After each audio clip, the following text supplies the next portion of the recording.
Okay, I am Starr Herrmann, and I'm from the Nashville Hub, which is a program of Alignment Nashville, which is a nonprofit that helps our school district with different things that need to be addressed. So they convene a group around whatever it is. And through the years in developing the academies, they've been one of our partners, and I work with them as director of professional development or training consulting, where we send people out to help people. Teachers train in their different roles if you go to the academy model, which is a lot of what this will be about. Okay, so first of all, I'm going to tell you the why of why we started our transformation of our high schools. This was in 2005, and you can see the graduation rate. So we were actually considered a dropout factory. So what our reason for doing this may be different than yours. You may be a good to great rather than somebody that's having to do this in order to make sure they don't get taken over. But that was what was happening to us. We had about 14,000 students at that time in our high schools, 12 zoned comprehensive high schools. We now have over 16,000. And the problem was they didn't have any focus. We did a presentation when we started this to the Board of Education, and we looked back at our timeline. And as we saw, which we did not realize until we did this, is that when our CTE program started decreasing, our graduation rate started dropping. And so it was a wake-up call to us that we needed to do something differently. So 8 principals of these, there were 8 high schools in the beginning that were really struggling more than even the other 4. And so with those 8, they came in and had a meeting with Alignment Nashville and said, we really need some help from you to bring people to the table to help us figure out what we're going to do about our high schools. So there were 65 people in a community group that were district, nonprofit, business, chamber was there, different groups to think about what can we do to transform them, not put a Band-Aid on them. It is actually a total transformation, because we also had many, many languages, and we still do, and those students were beginning to come into our schools, and we needed something that would engage them. Also, I learned that it's not just about the middle kids, although the middle and the lower kids is the ones that we were targeting in the beginning. When we tried to do this in a high school in the 90s, which I was in, the schedule did not promote the high-flying kids that were in the AP courses to be able to take it. So what happened was when these middle kids started getting all these experiences, they went to the principal and asked if they would petition the Board of Education to give them a 7th period so that they could get what these kids were getting. So it's actually been a journey of 14 years in order to put all our high schools in this model. But the why behind it is that we were only telling them part of the story. We told them all they need to go to college. That was the only way they could be successful. That is one way to be successful, but it's not the only way. And the world was changing, but yet we had not changed anything. We had not changed our CTE programs. When we started, we had to look at workforce data, and that's part of what the community did for us. They brought in that information. We were considered the health capital of the South, yet we had no health academies. We had 12 cosmetology, but we hadn't changed anything we'd done in a long, long time. So with their help, we decided what needed to change in those CTE programs, but even bigger than that, it was that students were disengaged in their academic classes. They didn't understand why they were taking it, how they were ever going to use it, and they were disengaged, and they didn't want to be a part of that. So we had to really think about not just that we're going to reinvent our CTE programs, but that our academics needed to be changed also, the way they were delivered, because students just did not feel that they were important. So we worked around, basically, the other part of this why is why it worked, but we had a moral and an economic imperative to do it. Morally, we weren't doing right by our students. Economically, they were not adding to the economy of our city. So why it worked is because we didn't do it by ourselves. That's number one reason. We actually had community and the chamber and all these people helping us vision it, helping us plan it, helping us scale it, and now it's been sustainable over 14 years. So you have to be very strategic, and you have to be very intentional about everything you do if you're going to truly transform, because that means almost everything in your high school is going to change. The roles that people play, if you're designing a wall-to-wall academy, it means all means all.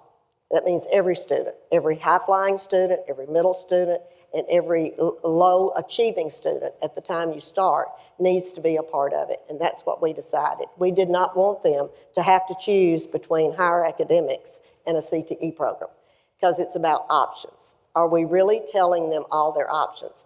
We're not forcing them, but it's like you choose a major in your high school years. You're going to choose a major, and you're going to explore that major. It's not a lifetime commitment to engineering or whatever. But what you give them through that is what they figure out if they want to do or they don't want to do. So our students that have gone through this and come back, they call it the no-fail zone. It was not a big thing for me to realize I don't want to be an engineer at the age of 17. It's a huge deal to me if I'm a junior in college. And that's what I've thought I always wanted to do, and I get there, and then I change. And that is a part of the national debt now, is in college, is that they just don't know. So we had many, many reasons for that, but we also had to be strategic and intentional. We had to operate with fidelity, because if you're doing it with your community to the degree that we have, that we're held accountable. And I would have a person sitting by me in one of those alignment committees as we planned it, and she was from the mayor's office, and she said, "You know why I'm here, right?" And I said, "Well, you're going to help us." She said, "Yes, but I'm going to be sure that you do it with fidelity if we're going to support it." So it's an accountability there, but it's also using their networks, their knowledge, because you have to change policies and procedures. In the state of Tennessee, if we were going to put teachers on a team where they were going to plan together across curriculum with the CTE teacher at the table with them, that's called teaching through the lens. So if you're in an English class and you've got to teach a standard in English, and you may have a book that you've taught them out of for 30 years, doesn't mean they can't learn that same standard out of an engineering manual or something that's related to health science. So that's what we mean by teaching through the lens. So that lens is that major. What we had to do, though, is we had to change how our teachers plan together. Because if you're going to have your CTE teacher planning with your academics across all those disciplines, then you're going to have a place in your schedule for them to plan. You're going to have a place in the building for them to come together and plan. But it pays off in the long run because it makes their academics come alive. Also, we were teaching them professional skills, so we had to bring in people that would help us with that. So our partners were a big part of this, and our founding partners you'll see on this screen. We had the Chamber of Commerce. Now, the way this worked was Alignment Nashville was the convener. So one of the things that we had to work on was business engagement. How are we going to make that work? So they put out what they call an invitation to participate. And several, United Way, Goodwill, there were different community agencies that, applied for this. But the Chamber and Pencil, which was the ones that were already doing partners in the schools, but partners in the schools for them were like Principal for a Day, things like that. Very philanthropic, and it was mostly elementary and middle schools. And so this was a leap to having partners that were engineering partners coming into an engineering academy. Your health people coming in, your IT people. It was very strategic in how we placed them in those schools. But Pencil and the Chamber came together, and they decided they would come up with what this was going to look like. Alignment Nashville was one that brought them to the table. The Nashville Hub was a part of Alignment, and they were the one that had what we call our A-teams. And then Ford Next Generation Learning was our national partner. They had just begun to do this work, and it was about wall-to-wall academies. So they were a national partner of ours when all of this started. This is our kind of business engagement structure, and you'll see our CEO champions advocated for us. Our partnership councils, we had a partnership council around the different types of academies. So there was one for IT, engineering, that type. There's another for health. So they did that part. Now let's talk about advisory boards. If you have a CTE program, most advisory boards at that time were compliance. You had a buddy in the field, you're an auto mechanics teacher, and they know somebody down the street, they have them come in, and they just talk about stuff, and then they leave. These advisory councils are co-chaired by a business person and a person in the school.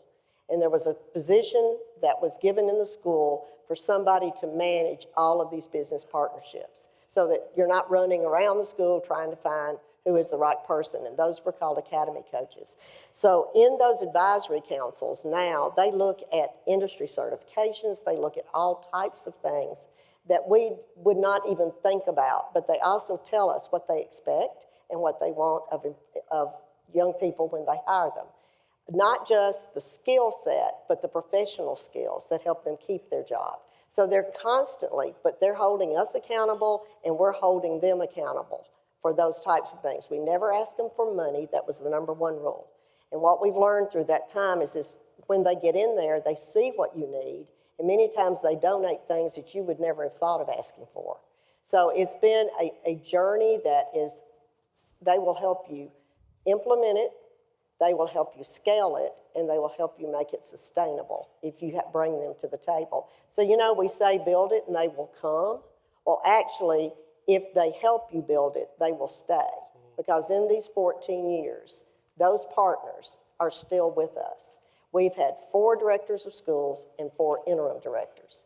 And one of the things that happens is that the people from this community, when the new person comes in, sits down and says, with a heart-to-heart talk, we know you've got your agenda, we know you know what you want to do, but don't touch this. And so it's a compelling story in just understanding the importance of that. So what's happened through this time is that when you change all that, that means your curriculum has to change, and they've given us all kinds of advice about what that curriculum should look like as far as they look at it from their lens. It's also about equipment, and it's about spaces. The Ford NGL framework that I mentioned to you works in 3 areas, and that's what we've done. So all 16,000 students in our high schools are in these areas. They have a CTE major, we call it a major. We learned that our graduation rate was dropping mostly because of, but 9th graders were not going to 10th grade, so we started a freshman academy. And in that academy, they start looking at what their future might be. They develop a 10-year plan. And that 10-year plan is, what am I going to do when I get out? And then what am I going to do next when I get out of the next step? And it's also a backup plan. But they make an educated choice out of exploration in that year about which pathway they want to go to, which academy do they want to be a part of. So many adults would tell us, a 14-year-old cannot make a lifetime decision. Well, they're not making one. They're making a decision about what they want to explore. And they will tell you why. If you come to Nashville and you visit them, it's amazing because not just our ambassadors, but other kids can tell you why they made their decision, how they feel like it was a good decision, and what all the experiences were they got to make that decision. So what has it done for us? Well, we have over 350 partners now that are in our schools, and not in philanthropic work, but in real assistance and guidance and advocacy. All of our data points have improved. Our graduation rate is really closer to 82% now, and that's even after they changed it from a 5-year graduation rate to a 4-year. We went down, and then we started going back up again. So that is a huge part of it, but it's also that morally we are telling them the full story and giving them a chance to be engaged. So it's changed the culture of our high schools. It's changed what academic teachers do. We have a lot of project-based learning, and that's not the answer to it. You can't have projects every day, but you are engaging people in tactile learning, plus they're getting it in their CTE pathway. And then economically, this is what's happened since we've had, to this point, 14,836 more graduates than we would have had on the trajectory we were when we started. So each year, as they go into the workforce, there is our data people did this, so don't ask me how they got it, but I know it's true. That's about how much they put back into the economy. So that amount you see right there is not over 14 years. That's the amount of difference it's made each year. So it's been a true amazing journey for us. You have to be bold. You have to be willing to change all your processes, procedures, who works with who. So we did it around rigor. We want that rigor to still be there. Relevance, relationships, and the relationships are huge in how that's changed. And then it's the relevance. It's the relevance of learning, not just in CTE, but also in the academic classes. We have had almost 5,500 people come and visit us to see how we've done this, because a lot of places have tried it, but they haven't been able to make it sustainable. And we have a study visit in March 9th through the 11th. We do 2 a year, where you can see what's happening in the schools. You can talk to our partners. And I just want you to know, in my 50 years in education, it's the only thing I've seen that touches every level of student in a positive way. And we're going to have people now tell you what effect that has on different parts of the building and facilities. David? I'll let you change the slides. My name is David Proffitt. I'm an architect by training. I'm the executive director for facilities, maintenance, and construction for Metropolitan Nashville Public Schools. Before we go forward, the upper left slide shows my favorite picture of this whole presentation. It's our ambulance body that sits in one of our schools that we had to incorporate in our school, and they use it. It's great for the paramedic training that they go through. And so, anyway, I love that slide. We're getting ready to build a new high school that we'll talk about in a minute, and we're going to remove this one and put it in that school. So, originally, I was asked to come here to talk about the cost of a CTE program in the school and how much more it costs from a construction standpoint.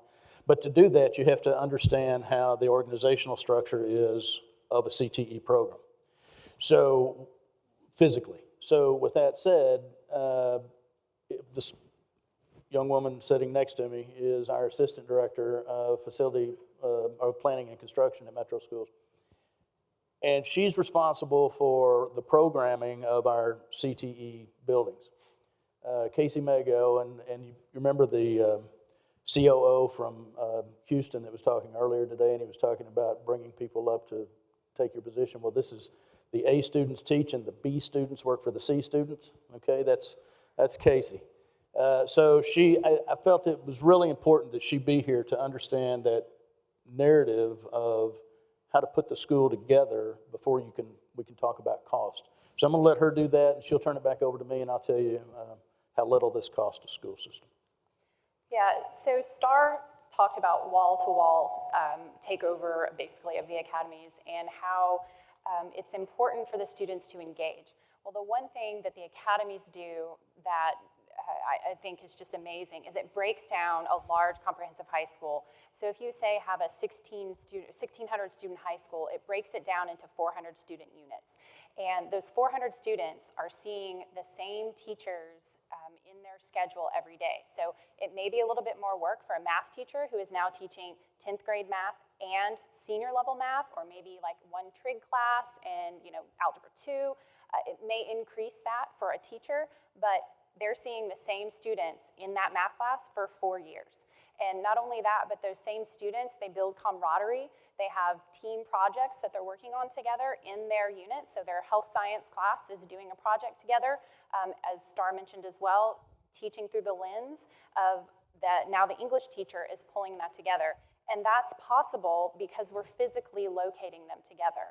So when Starr, and this is before my time that this started, I've only been with the district for 5 years, but thankfully since I've been with the district, we've gotten to do a lot of major renovations and new projects in our high schools. And this is a school that we renovated, John Overton High School. It's been open in its renovated form for 2 years now. This map would have been a mosaic when we started this project. The different colors representing the different academies. One thing that's important to note as well is that the administrators are distributed out into the school. So we've decentralized administration. Again, they're seeing the same teachers for 4 years. They're seeing the same administrators. If they're late, they go to their academic academy office. They don't go to the main office. They don't see an attendance person. They go and they talk to their academy principal. So it's breaking that unit down so that every student has more consistent teachers involved in their life throughout their high school career. So in this case, Starr also mentioned the Freshman Academy. The blue on this map is the Freshman Academy. We intentionally kind of place them over to the side so that they have quicker access to the other support spaces in the school, as well as additional support services in their academy offices. The hands-on labs, of course, those cool images that we've seen, David's ambulance that he loves, that is in the new buildings that we're doing is becoming kind of the heart of the academy. So of course you have to have your core classes, your math, English, science, social studies, but the hands-on labs, really we're designing our buildings now so that those are kind of the center of the academy. This is a new high school. It's actually a replacement facility, the school that has the ambulance in it now. We're so lucky that we purchased another site to build a replacement school for this school. And the academic wings are over on the right. This is actually 2 academies. And it's important as well that these academies can kind of flow in and out. One year you may have lots of people interested in health science. The next year, not so many interested in health science, but you have a lot interested in engineering. So there needs to be ways for you're going to transition one of your math teachers over into another academy because there's less demand for one academy. Now they're, again, redirecting their focus and going into the other academy. But there, that kind of block in the middle, we've got some conveniently and nicely placed glass that is not going to be distracting for the students, but they will be able to see those hands-on labs kind of as the features in the school when they're walking through the academic wings. And that ambulance, we're, as David said, going to have to move it. And it will be in this building in its final form. And so now I'm going to let David talk about cost. You can hang on to it for me. Okay. So I don't know if anybody knows about the building boom. There's 2 things that I can tell you unequivocally right now. One, I will not be the speaker that Hamish Brewer was yesterday. So, if you're going to get awakened or something like that in late afternoon, I can't do that, sorry. The other thing I can tell you is that anything I talk to you about cost today will not be applicable to your city. You'll have to figure out cost yourself. What I can tell you is what it does to the programmatic needs in the building, and then you can figure that out and translate it back to cost. How many of you know about Crane Watch? You heard of Crane Watch before? Okay. In Nashville, you have to understand what's going on in Nashville if you don't, the building boom that we've got going on. We've got, there's 185 cranes in Nashville, Tennessee right now. 55 of them are for projects over $100 million a piece. 34 of them are tower cranes, the big, tall ones, okay? That's more than some of the major cities in the United States going on right now. In fact, someone told me that it's more than what's going on in, say, like Los Angeles and other cities that you would think would have more than Nashville, Tennessee. So understand that, and our costs have just skyrocketed. The school that we have presently under construction was $8 million over budget on day one. It was out of $88 million. We originally had it budgeted for $80 million. And we found out that a lot of the trades were causing this, certain trades. Oddly, one of them was drywall. But HVAC, plumbing, and all of that, they just skyrocketed, literally overnight. So with that said, anything that I say about cost, take it, and put it back into your community and understand what your individual costs are, and that's what you have to do. So starting out, what we talked about relative to a career and technical education program versus a comprehensive high school, we have an ed spec, and by the way, Casey or I, either one by email, will be glad to share any of this information with you by email, particularly our ed specs that we now have for all 3 tiers and different size schools. But we chose a 2,000 student comprehensive high school to compare to a CTE program. Now, because of the scheduling that goes on within a CTE program versus a comprehensive school where you have 6 periods in comprehensive, you have 4 in a block scheduling in the CTE programs, that reduces the efficiency in your design by about 10%, somewhere around 83 to 75%, something like that. So understand that, and then when you take in some redistribution of the different offices and administrative offices, like Casey was discussing a moment ago, that equates to some more square footage. And what that amounts to is about 24,000 square feet in this particular program. You can't see, the numbers are too small, but we'll be glad to share these for you or with you, but about 24,000 square feet extra. Now, in Nashville dollars, that's about $8.5 million worth of additional space in a $125 million, right? $125 million high school that you just saw a moment ago. That's about $351 a square foot for what we're getting for a high school in Davidson County now. So I know that's a lot to us. I know some cities that's cheap, but that is a lot of money for us. It's the most expensive high school that we've ever built. The most expensive one we have right now is another high school that's about the same size, but it's going for $88 million. And that one in and of itself right now is our biggest one. So with that said, just to understand, because of the decentralization, now that was a new school. So if you have an existing facility, you can do the same thing too. It's called thinking outside of the box. And this is where she comes in and does just a tremendous job. She'll actually go into the school. In fact, Casey was responsible for Overton that you saw a moment ago and trying to create the academies within an existing building. You can do that and reduce that cost instead of, if you're not looking at a new facility. So if you're working in an existing building, rather than building a new one, you can do it. You can, there's even some people will say that you can turn a regular classroom into a lab. And in certain situations, that's appropriate.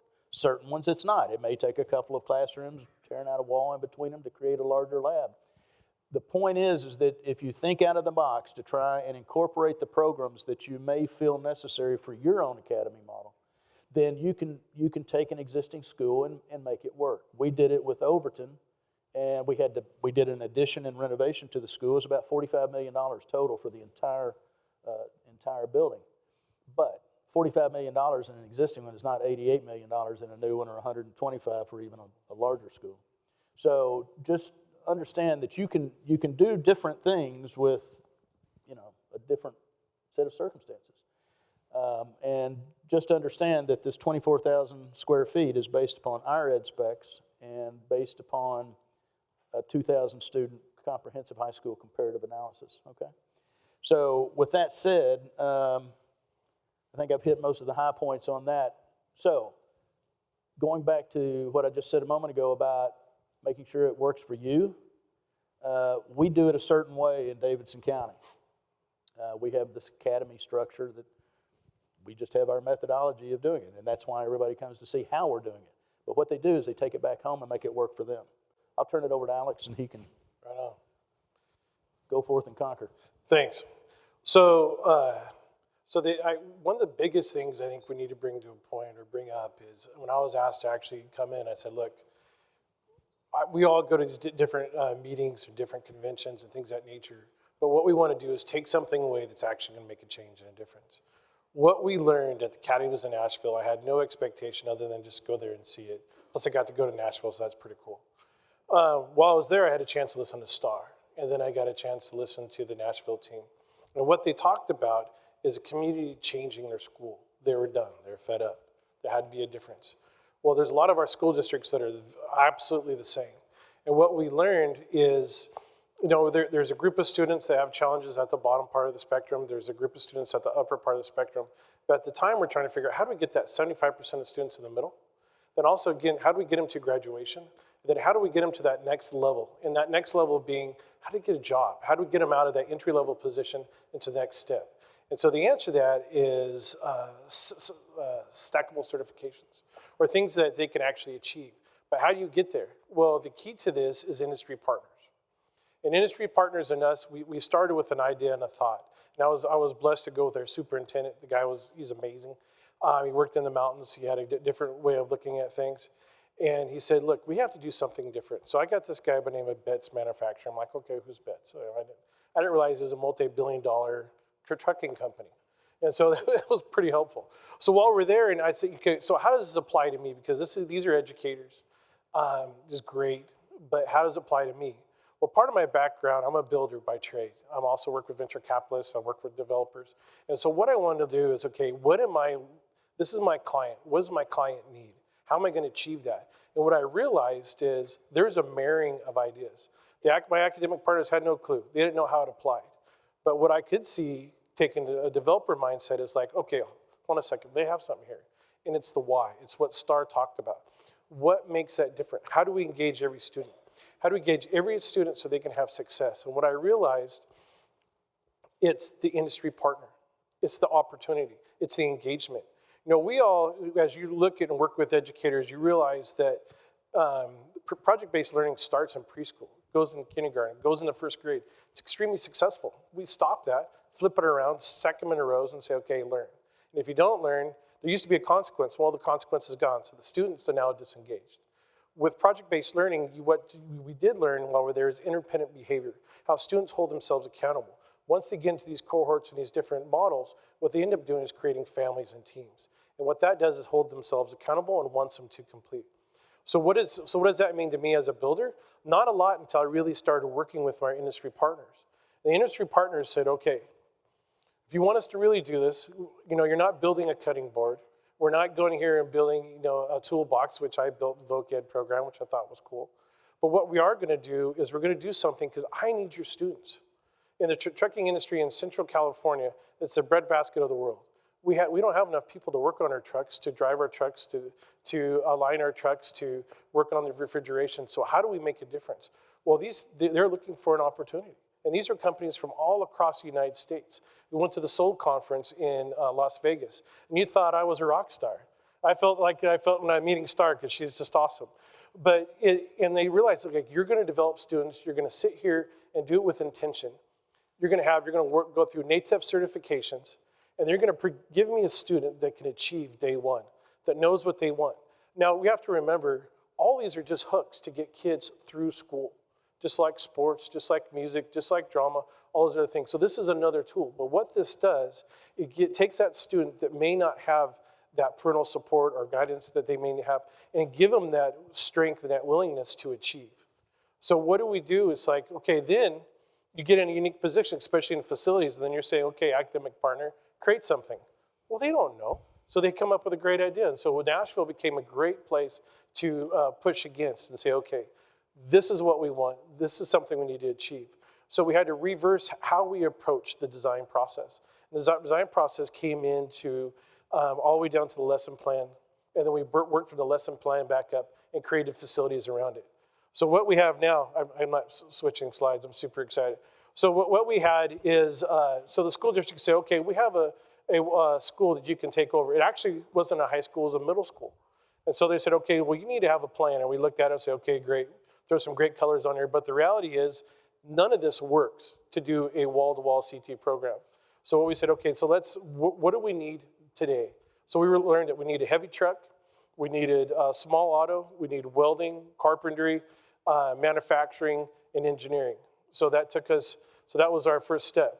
Then we said, okay, so we're master planning this campus. We're the two areas of focus. Well, the other one is medical, and doing medical with intention. How are these students going to come out, work right out of high school, or going into community college and creating dual enrollment, dual credit? So then we go, so that takes us back to the heavy truck program and our 4-bay modernization. This, you know, we've been trying to do project-based learning since the 1960s. But since the 1960s, we put up these cool walls, and then we frame walls around them because it's not cool anymore. So the reality is, so you have to build something with attention that survives past a teacher, past a principal with a great idea. So industry partners are what help you pull that together. So what we realized in doing this is, well, we're going to do this with heavy truck. We're going to build a program. We have people coming from all over the United States to see how we do the first heavy truck program that's wall-to-wall CT with the principles we learned from Academies of Nashville. And so what we also realized that we have a booming construction industry, mechanical, electrical, plumbing, framing, finish work. And so we decided, okay, we're not going to build a doghouse. Because a doghouse is great, and it works great for a lot of small CT programs within a school site. However, we decided that our manufacturing labs are going to build our trailers, and our construction labs are going to build the tiny house. And so that's the next stage that we're going to go. But the students learn from cradle to grave. This is on the construction side. So this is what it looks like in a rendering, but in actuality, we actually built it. So it's The designs, what we're focused on was the interior. The outside looks like a highway stop, for CHP or something like that. But the reality, what we're focused on is the product inside. So this is an example of what you see. These are testing boards. This is through NATEF certification. We also have ITT Technology is also working with this. Our students are automatically go past their second year in school, and they can either go straight in industry and work, or they can go up to higher education. This is just another great picture of our students. And what Starr said was so important. What we didn't realize is the industry is so hungry for our students. They gave us brand new trucks. These are $150,000, $200,000, $250,000 trucks. Here you go, work on this one, because I need to use that tomorrow. And so this is working on an engine. I see our partner over there, so we're running short on time. So anyway, this is, the other one was a medical pathway. We use the same mindset, the same industry partner methodology, but the bottom line is holding the line as a facility person, building the space with intention, making sure that you're not making a mistake. Because if you do, they're gonna turn into something else. But the reality is it has to survive. And the only way to make it survive is industry partners. And our industry partners want us to do this. They want us to get this done. So this is just another elevation of the exterior of the building. So our costs per square foot range anywhere between $450 a square foot to $800 a square foot for facility construction. Our CT programs, especially in medical science, those are up to $800 a square foot, which may or may not be something similar to what you guys deal in LA, but it's pretty similar to what we see on the Bay Area. So that's in it in a nutshell.